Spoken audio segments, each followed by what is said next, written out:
The difficult reality I am currently living through is also proving to be a time of profound learning, particularly through the losses I have faced on the journey to becoming who I am today. I am certain that everything I find so arduous right now will ultimately prove to be deeply transformative. Will it aid in the shaping of a new Fabio?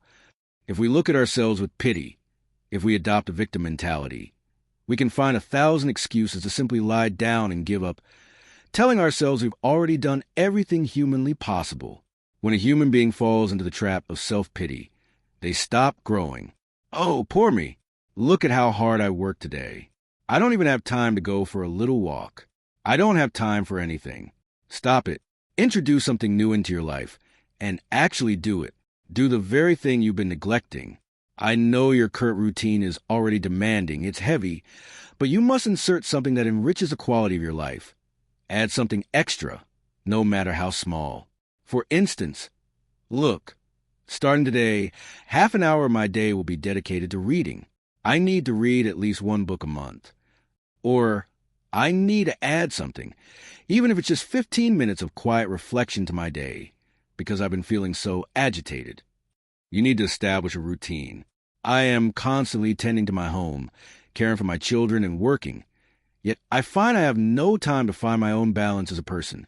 You know, that feeling that you are actually doing something for your own personal growth, for your own advancement. Is this a matter of religion, my friends?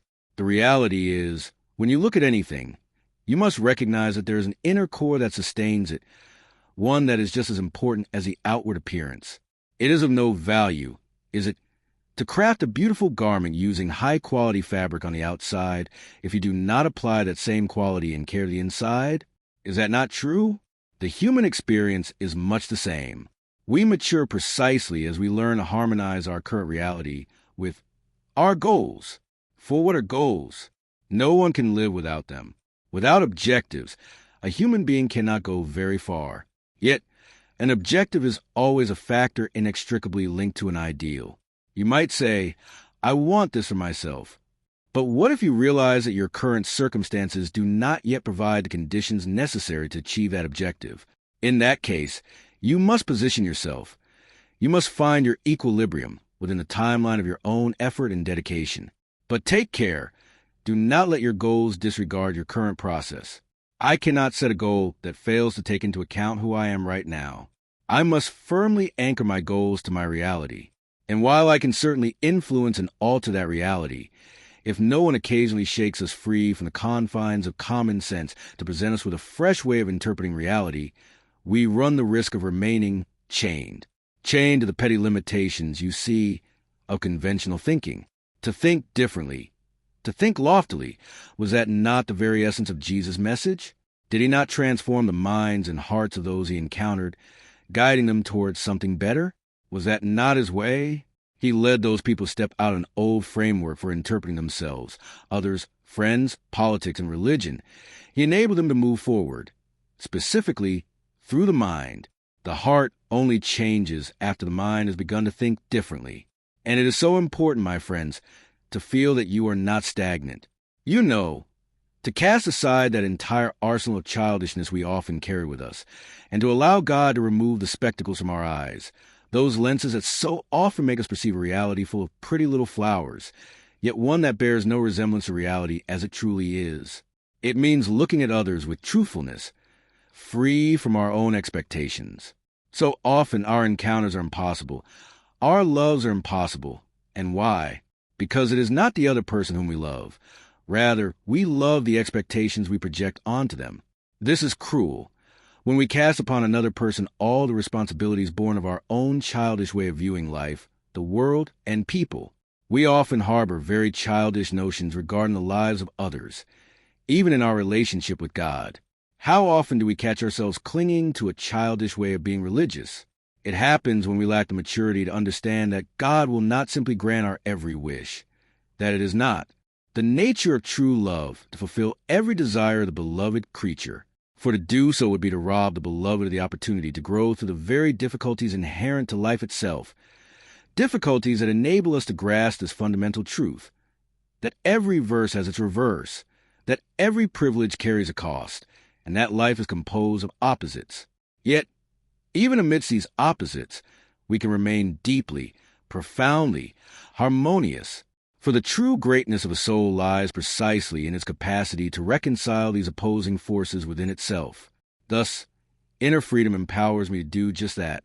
It helps me to give to God. It helps me to let go. How many things I have lost in my life. How many people I have lost. Life?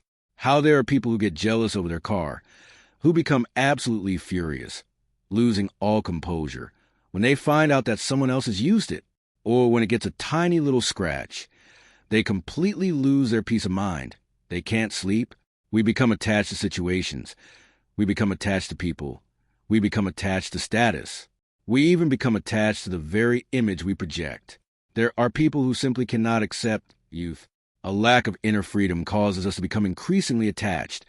For this is what jealousy is: a disordered attachment to a person, a situation, or an object. The words of St. Paul in his epistle to the Galatians speak to us of this in a brilliant, indeed, an exquisite manner. It is for freedom that Christ has set us free. Therefore, stand firm, and do not let yourself be burdened again by a yoke of slavery. Observe how this process does not conclude the moment we attain freedom. Upon being liberated, upon taking a step toward my own inner freedom, I must remain vigilant to ensure that circumstances do not come to press me once again. For why is this so? Because all the structures that enslave us persist. Christian anthropology teaches us that our inner freedom requires liberation on a daily basis. For it is a gift that entails a task. I do not receive it on a silver platter. As a common saying goes, when things come too easily, God has bestowed freedom upon us. As a gift, I carry it within myself. You carry it within yourself. We have all received it. Now, being free is something else entirely. It is like having a plant that needs to grow, growing through the care we bestow upon it. When you water it, when you fertilize it, you allow all the potential held within that seed to unfold, enabling it to become the tree that potentially already exists inside. Sometimes we get the feeling that our life is always a process of construction, but it isn't.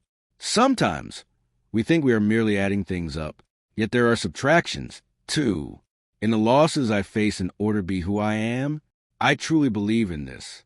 If I look back at the history I have lived up to this very day, those losses were fundamental in granting me the courage I now possess, the convictions that speak to me today, the very things that molded me. What if I had lost less? Perhaps I would not have achieved as much. And when I speak of achieving, I am not referring to the vanity of having become the person I was able to become, or of having the reach and influence my work holds today.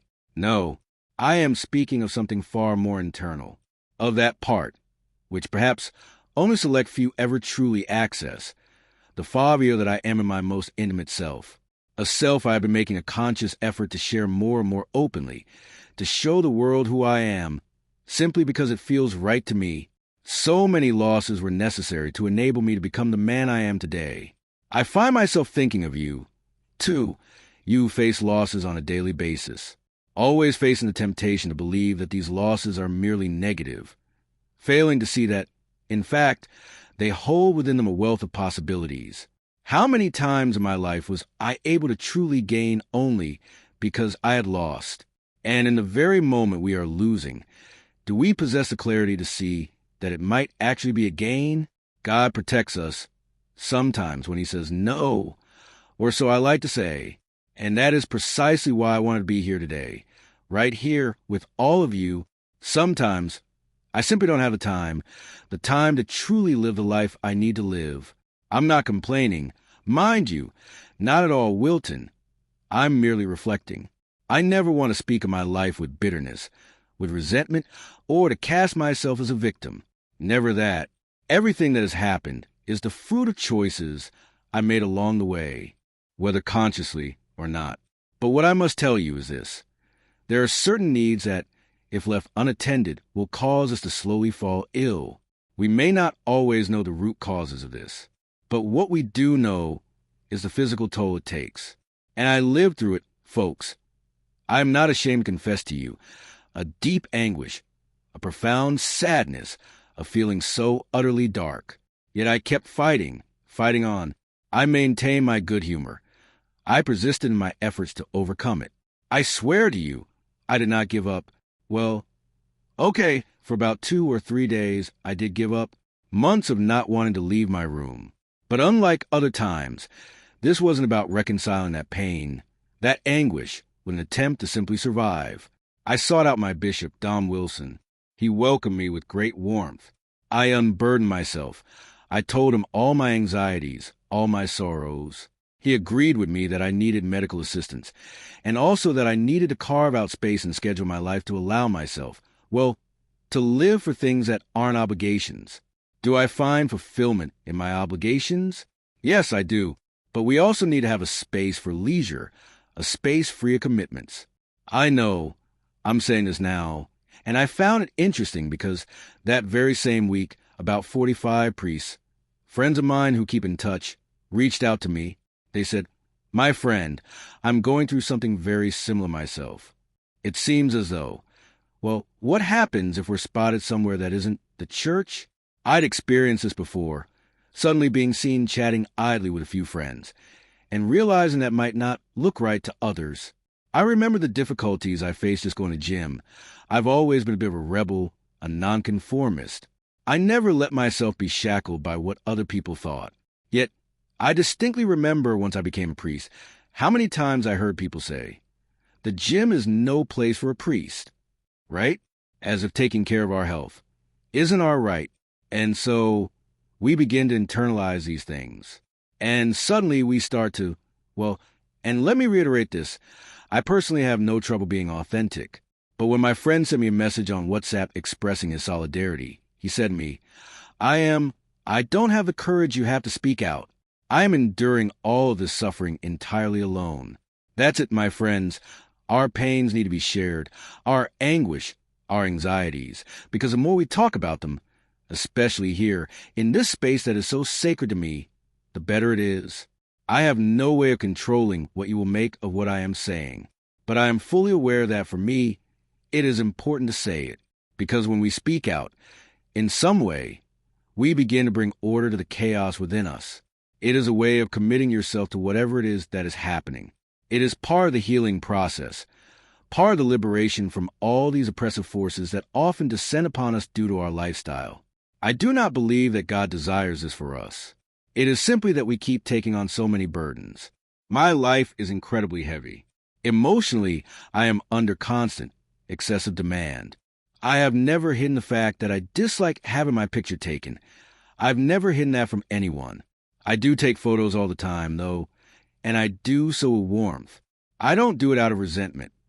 No, not at all. I truly do it with kindness. Even if it isn't something I enjoy, my day-to-day life is incredibly exhausting because of this. Everywhere I go, whenever people run into me, there's always a video that needs to be recorded. The demands are numerous, truly numerous. They are anything but few. I embrace all of this with warmth. Yet it takes a toll on us. It creates a deficit within us. I confess that I am currently at a point in my life where my deepest desire is to simply stop everything. Everything, absolutely everything. There are certain things I know that I cannot stop. There are signed contracts, agreements that, well, that complicate the life of the person who signed them. But what I want, my friends, is to rebuild. I want to rebuild. I want to rebuild myself into a better person. I want everything I am going through right now to serve as a starting point, a foundation upon which my life may continue to be pleasing in the eyes of God. And may it also continue to be an opportunity to inspire the countless people who cross paths with my ministry, who cross paths with my story.